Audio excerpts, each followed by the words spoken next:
Bismillahirrahmanirrahim. Assalamualaikum warahmatullahi wabarakatuh. Alhamdulillah rabbil alamin wa bihi nasta'in ala umuri dunya waddin. Wassalatu wassalamu ala asyrafil anbiya'i wal mursalin wa ala alihi wa sahbihi ajma'in. Amin amma ba'du. Mudah-mudahan memberikan banyak manfaat. Dan kenapa kita harus membantu saudara-saudara kita yang ada di Palestina, Bapak Ibu sekalian? Yang pertama, di sana ada tanah wakaf umat Islam. Sudah 78% dirampok oleh Zionis secara biadab. Tahun 57, 700.000 penduduk Palestina itu terusir sampai saat ini. Totalnya sebetulnya 11 juta. Tapi yang ada di Gaza sekitar 1,2 juta, di tepi barat kurang lebih seperti itu. Yang tersisa itu 22%. Yang tidak diganggu oleh Yahudi itu hanya di Gaza 4%. Yang kedua ada masjid kita yang namanya Al-Aqsa. Sudah 66 tahun umat Islam seluruh dunia, bangsa Palestina belum bisa sujud. Jadi kalau sekarang ada orang berhasil masuk ke Al-Aqsa, itu yang difatwakan oleh Dr. Yusuf Qaradawi. Dalam saat ini umat Islam seluruh dunia haram menginjakkan kakinya di Al-Aqsa. Karena kalau kita masuk ke sana, itu kita akan dapat stempel Israel. Tanpa disadari, kita ikut membiayai penyerangan, pembantaian yang ada di Palestina. Jadi kalau kita mau sujud di Al-Aqsa, kita harus bantu bangsa Palestina merdeka, agar kita semua bisa sujud di Masjidil Aqsa. Yang namanya Masjidil Aqsa itu bukan satu masjid, dia nama komplek. Luasnya 14 hektar. Jadi ya satu kelurahan lah kalau kita mau. Nah, di situ ada dua masjid besar, Qubatus Syahra sama Masjid Ibnu. Nah, kita lihat yang ketiga adalah penduduk Gaza. Jadi penduduk Gaza inilah yang memberikan inspirasi ukhrawiyah buat saya. Inilah yang menampar saya, mengingatkan saya atas kelalaian kita semua umat Islam selama ini tidak peduli atau kurang peduli karena tidak tahu informasi. Penduduk Gaza inilah yang menjadi monster karena satu-satunya wilayah 4%, bukan hanya di Palestina tapi seluruh dunia yang tidak pernah tunduk dengan Yahudi. Dan kondisi Al-Aqsa saat ini sangat mengkhawatirkan, dibakar, dihancurkan, diserbu yang menjaga namanya Murabitah. Nah, kenapa umat Islam tidak mengangkat bahasanya? Karena sekali lagi program setelah saya pulang dari Gaza 2 kali, saya ingin bilang kepada Bapak Ibu sekalian, pemikiran Zionis sudah ada di rumah kita masing-masing. Jadi mereka begitu tugas Yahudi internasional itu. Kalau yang kelas kakap seperti orang-orang Palestina yang rata-rata hafal 37 dalam waktu 2 bulan dan punya ruhiyah yang tinggi, mereka tidak mempan lagi dikasih konsul fikri, dikasih mainan, hiburan, ya, gaya hidup. Cara untuk menghancurkan penduduk Palestina itu dengan menangkap, membunuh, menyiksa. Makanya banyak saudara-saudara kita yang jaga badan kita untuk mempertahankan Al-Aqsa dan Palestina ini yang dihukum sampai 5.000 tahun. Nah, harusnya yang membebaskan Al-Aqsa, kalau Ismail Haniyah ketika saya berkunjung ke beliau, jangankan 78%, segenggam pun haram Yahudi mengambil tanah umat Islam. Kewajiban umat Islam seluruh dunia harus mengembalikan 78%. Jadi ada tabligh akbar, sudah 66 tahun, panitianya itu adalah 1.000 majelis taklim. Sementara yang melaksanakan kepanitiaan itu hanya 1 majelis taklim yang namanya bangsa Palestina. Bagaimana mungkin PR bersama dikerjain sendirian? Kenapa? Karena umat Islam di luar Palestina itu diprogram. Secara fisik kita merdeka, perut kenyang, ada udara bisa dipas angin, bisa AC. ya. Tapi secara mental kita sebetulnya tidak merdeka. Karena mereka Zionis internasional itu memprogram kita dengan cara berpikir. Jadi umat Islam itu dikasih mainan yang namanya hiburan. Coba bayangkan, hampir dipastikan umat Islam itu menjadi aktivis infotainment, sinetron. Ya. Kalau kita boleh menjerit saat ini, kita harus kembali lagi zaman dulu. TVRI. Adanya handphone itu bukan gratis. Semuanya punya visi misi. Ada WA, ya, ada pulsa murah, segala macam hal. Berapa banyak, dan yang mereka bidik adalah generasi yang masih segar. Kalau ada anak-anak ABG bertanya, tolong dong nih tanyain, ada nggak fatwanya sholat boleh bawa BBM handphone sambil Allahu Akbar. Saking sudah menuhankan tanpa disadari. Bagaimana mungkin anak muslim tidak suka sholat berjamaah? Bagaimana mungkin anak muslim tidak suka membaca Al-Quran berlama-lama? Jadi dibuat fokus bukan lagi kepada Quran, bukan lagi kepada nilai-nilai. Gaya hidup. Orang bekerja setiap saat itu bagaimana memperbanyak yang dikeluhkan soal materi, habis waktu untuk dunia. Tujuannya cuma satu, agar kita jauh dari Al-Quran. Jadi secara fisik kita merdeka, tapi secara jiwa kita adalah orang yang rapuh. Kenapa membuat kita rapuh? Karena kita selalu mengkonsumsi kemaksiatan.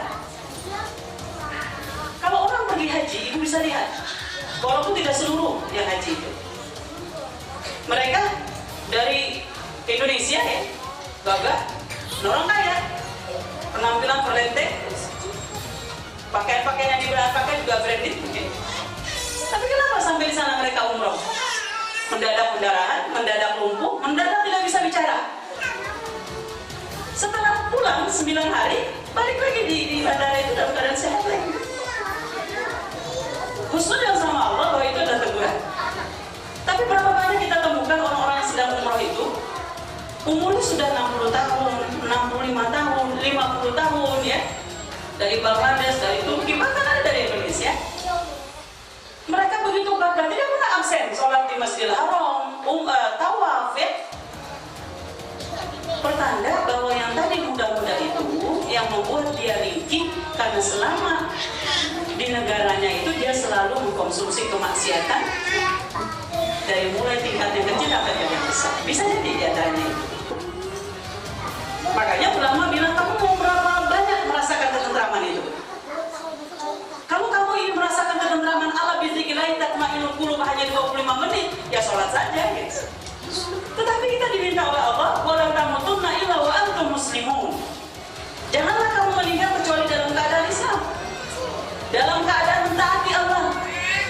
Dan kamera Allah selalu on.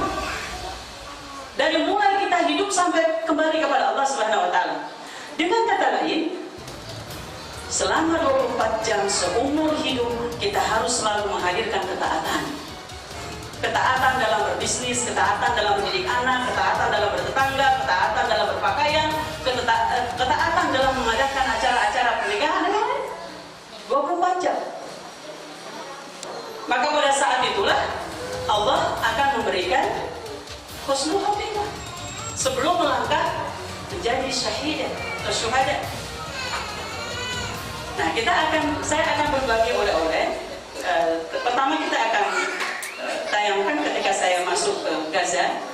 Yang kedua nanti kita tayangkan kondisi Al-Aqsa. Tapi kalau nggak salah ini ya Mbak.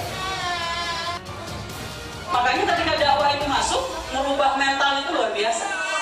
Nah, sosok sahabat Yasin ini ada pada diri kita.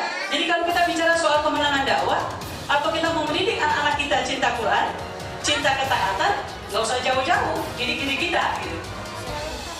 Makanya dikatakan ngocehnya kita di rumah itu pengaruhnya cuma 20%. Yang berikan pengaruh itu tingkah laku kita, ucapan kita, dan keteladanan yang kita hadirkan selama 24 jam. Dan keteladanan yang paling mahal itu di belakang anak, bukan di depan anak. Sama seperti penceramah. Maka ada istilah menghidupkan dakwah, mencari penghidupan dalam dakwah. Jadikan dakwah sebagai profesi, semua kita bisa. Kursus bahasa Arab, hafalin satu hadis dan ayat yang lotok, latihan ceramah. Habis gitu cari sekretaris kan, untuk menerima orderan gitu. Bukan yang pertama ngundang, mau yang last minute ngundang tapi isi amplopnya lebih banyak, itu yang dia ACC. Semua orang bisa.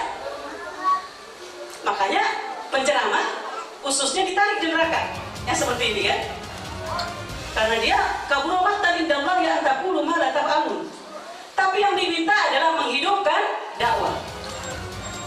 Dimulai dari sahabat Yasin ini, sebelum bangsanya menjadi penduduk penghafal Quran, dia sudah hafal Quran. Dan seumur hidupnya beliau tidak pernah meninggalkan salat berjamaah di masjid. Saya ke rumahnya dengan jarak masjid itu 100 meter dalam kondisi pakai kursi roda. Dan dia dibunuh oleh Israel 2 kali. Pertama adalah mematikan, yang kedua menghancurkan bagian tubuhnya. Dan dia dalam kondisi puasa sunnah, sedang pegang tasbih menuju pulang ke rumah. Karena ini dianggap menjadi penghambat penguasaan 100%. Kan ada ayat yang tadi dibaca ya, Yahudi gak akan pernah ridho sampai semua kemauannya itu terpenuhi. Dan selama saya 5 hari di sana tidak ada satupun bioskop. Jadi yang membuat Allah menurunin kemenangan di Gaza itu rahasianya, selain mereka cinta Quran, mereka menjadikan puasa Senin Kemis itu amalan penduduk Gaza. Dan selalu terbiasa menggunakan air wudhu. Ketika utusan Indonesia datang, waktu zuhur ditanya para pejabatnya, kok nggak ngambil air wudhu? Kata mereka, pasti kalian bingung. Semenjak kami diserang, semenjak itulah kami dan rakyat kami selalu standby dengan air wudhu, karena kami tidak tahu kapan dan di mana kesyahidan itu menjemput kami. Jadi kita lihat luar biasa yang ininya sosok Syekh Ahmad Yasin. Jadi kalau kita mau merubah diri kita dan lingkungan kita, kita harus keluar dari zona aman. Makanya egoisme dan individualis itu hanya ada di akhirat. Kita, kalau kita tidak mewarnai lingkungan kita menjadi nilai-nilai kebaikan, dia akan menghancurkan kita. Mulailah dari aktif di pos, di arisan RT, di masjid. Kalau ukurannya Al-Aqsa kita lah masjid sekitar kita. Gitu. Saya jujur saja sepulang dari Gaza itu, saya tidak lagi sholat tarawih di rumah. Saya gabung dengan masyarakat 23 rakaat. Karena terinspirasi ada seorang bapak dari Gaza namanya Abu Aiman. Dia rindu banget pengen sujud di Gaza, di Al-Aqsa, tapi dikasih syarat oleh Zionis 60 tahun boleh sholat. Bayangin 20 tahun nunggu umur. Setelah umurnya 60 tahun, mereka rombongan. Karena jarak dari Gaza ke Al-Aqsa itu menempuh perjalanan nggak sampai 2 jam. Sampai 300 meter menjelang Masjidil Aqsa, Israel bilang, tentara itu, kamu mau kemana?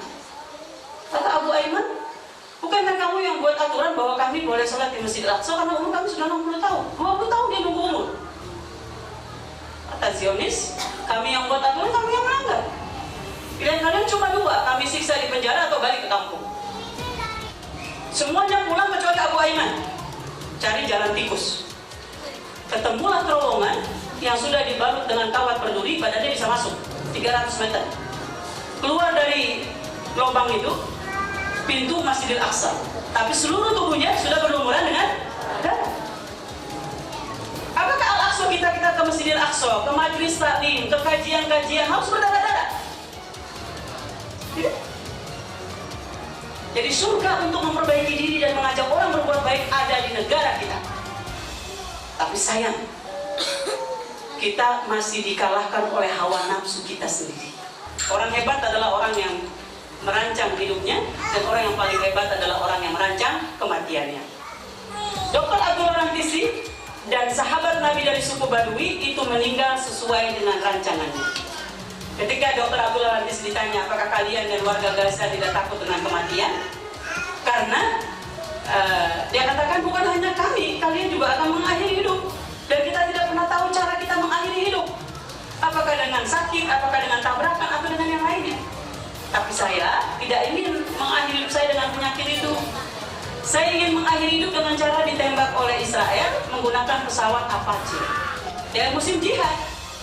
Meninggal yang terbaik adalah melawan Zionis gitu.